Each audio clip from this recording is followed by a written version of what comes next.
안녕하십니까. 호크로 투자하는 쇼킹 부동산입니다. 미국의 긴축과 한국 부동산 시작해 보겠습니다. 영상 전에 구독과 알람 설정 부탁드리겠습니다. 오늘 내용 정말로 중요합니다. 자, 오늘 포털 메인을 장식한 기사가 있었습니다. 미국 내년봄 금리 인상 가능성, 연준 3월에 테이퍼링 종료 계획, 이런 기사였죠. 이거 굉장히 무서운 내용이에요. 자, 월스트리트 저널은 연준에서 12월 14일부터 15일에 예정된 FOMC를 앞두고 현재 진행 중인 자산 매입 축소의 속도를 높여서 내년 3월 중에 마무리하는 방안을 마련하고 있다고 보도를 했대요. 여기에 덧붙여서 내년 3월로 테이퍼링 종료 시점이 당겨진다는 것은 봄에 기준금리 인상 가능성을 열어두는 것이다, 이렇게 기사를 내보냈거든요.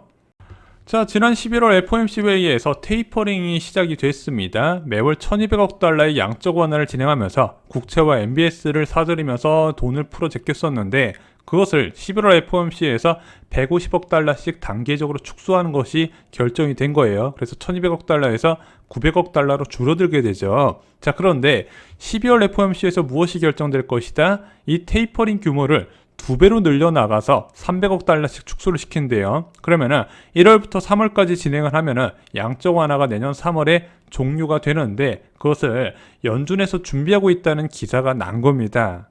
자, 실제 이 부분은요, 시장에서 어느 정도 예상을 했어요. 왜냐면은 11월 FOMC 이후에 발표된 지표들이 어마어마했거든요. 먼저 소비자 물가 상승률 6.2% 상승을 했죠. 시장 예측치 5.8%보다 훨씬 높았습니다.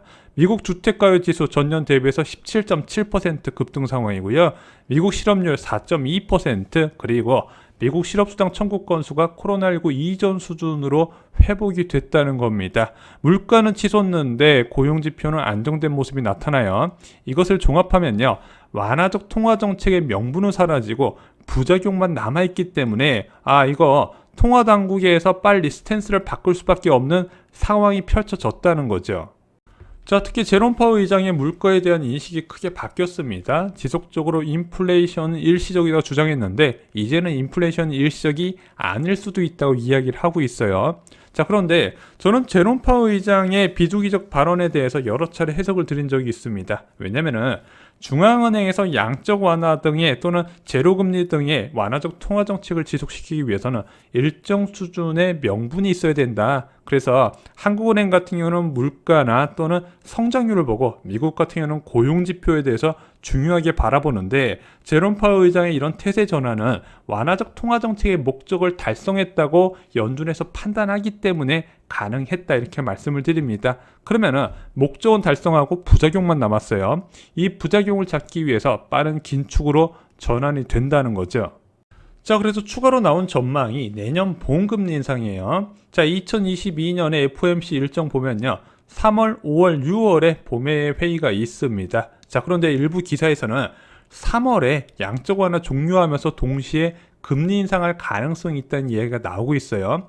지난달까지만 해도 미국의 금리 인상 빨라야 내년 6월일 거라고 예상했는데, 그것이 벌써 3개월 더 앞당기는 전망이 나온 겁니다.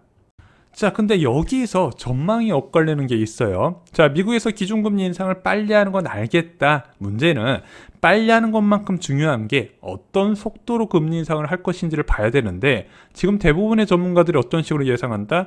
분기마다 기준금리를 올린다고 보는 거예요. 왜냐면은 자, 2015년 말부터 2018년 말까지 기준금리를 지속적으로 올려왔어요. 거의 3년 가까운 시간 동안 2% 수준의 기준금리를 올렸거든요. 2%포인트를. 자, 그런데 앞으로도 그렇게 할 거라 생각하시는 분들이 굉장히 많아요. 이제 한 분기에 한 번씩 금리를 올릴 것이다. 근데 저는 아니라고 말씀드렸어요.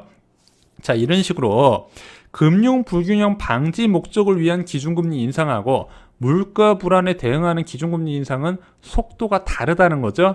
2004년부터 2006년까지 기준금리를 올릴 때가 바로 고물가에 대응하는 연준의 통화 정책이었다는 겁니다. 그래서 2016년부터 진행됐던 기준금리 인상을 생각하시면 안 되고, 2004년부터 2006년에 기준금리 인상을 했을 때 연준의 대응 방식을 생각을 하셔야 된다는 거예요. 자, 이건 좀 상식적으로 접근할 문제입니다. 자, 미국 소비자 물가 상승률이 6.2%가 나왔어요. 자, 그런데 연준이 통화 당국에서 목표하는 물가 안정 목표치가 2%예요. 3배를 웃돌고 있죠. 자, 이런 상황에서 3개월에 한 번씩 금리 인상을 할까? 그렇게 여유가 있을까요?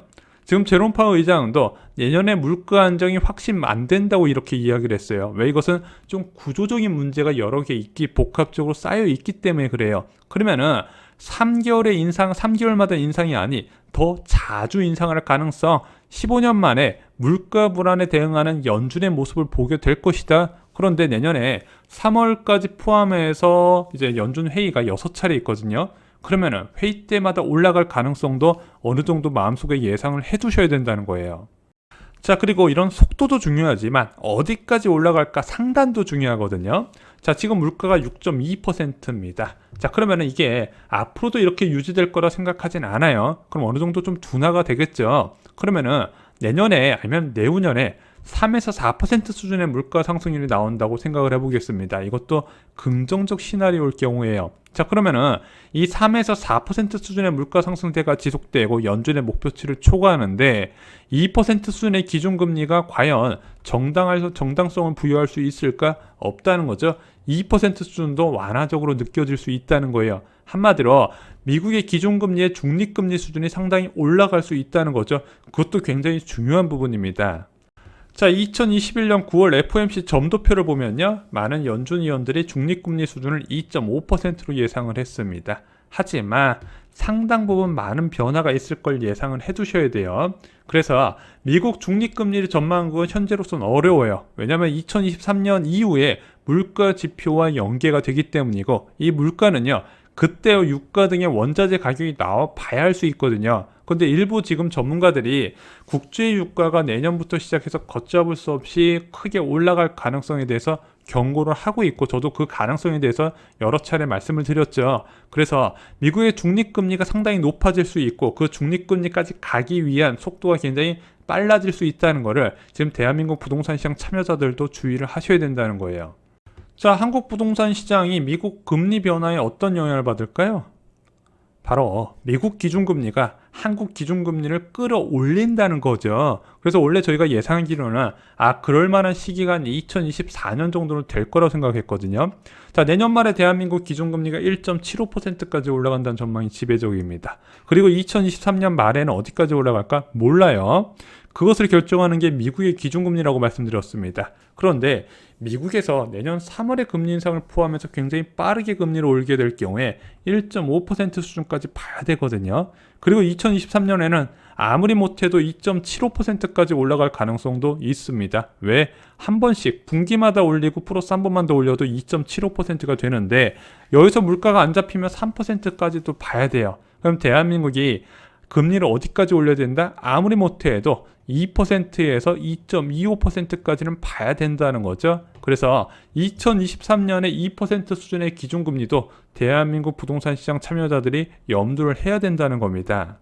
자, 지난 영상에서 부동산 가격 변화를 위한 기준금리 수준을 말씀드렸습니다. 전세와 매매 시장에 영향을 주는 기준금리 수준은 예금금리에 달려 있는데 전세 시장은 기준금리가 1.5%가 됐을 때 매매 시장은 기준금리가 1.75%가 됐을 때 큰 영향을 받는다 말씀을 드렸는데 자, 2023년에 2% 수준의 기준금리가 된다면 굉장히 위험해요. 왜냐면은 2023년에는 2020년과 다른 변수가 있습니다. 바로 대규모 입주 물량 증가와 맞물린다는 거죠. 어디에? 서울 지역에, 그것도 강남 4구 지역에 입주 물량이 몰려 있는데 이렇게 기준금리가 크게 올라간다면 위험하다고 여러 차례 말씀을 드렸죠. 자, 미국의 기준금리 인상 소식 이제 여러분들이 체크를 하셔야 돼요. 솔직히 저는 주식시장 참여자보다 부동산 시장 참여자한테 훨씬 더 중요하다고 생각을 합니다. 그런데 지금 제가 생각하는 전망대로 간다면 진짜 2023년에 큰일이 날 것입니다. 지금 부동산 가격 안 떨어져서 되게 좌절하신 분 많은데 이게 부동산 가격 하락은 시간이 오래 걸린다 말씀드렸습니다. 진짜 여러분들이 2023년 정도 되시면요. 무엇인가 큰 변화가 실감이 나실 거예요. 자, 2023년에 큰 변화가 예상되는 이유는 저희가 쇼킹부동산원 아파트 교과서에 자세하게 적어 놓았습니다. 바로 역전세난이라는 거죠. 이 역전세난은 입주 물량이 많을 때 기준금리가 올라가게 되면 발생하게 되는데 자, 이것이 투자자들이 가장 무서워하는 환경이 펼쳐진다 말씀드렸습니다. 쇼킹부동산원 아파트 교과서로 과거의 사례를 통해 기회를 만드시기 바랍니다. 이상으로 영상 마치겠습니다. 오늘 내용 정말로 중요합니다. 미국에서 15년 만에 물가 불안에 대응하기 위한 통화정책 전환을 시작을 했습니다. 그것이 얼마나 큰 영향을 주는지 오늘 자세하게 말씀드렸습니다. 주변 분들께도 공유 부탁드립니다. 감사합니다.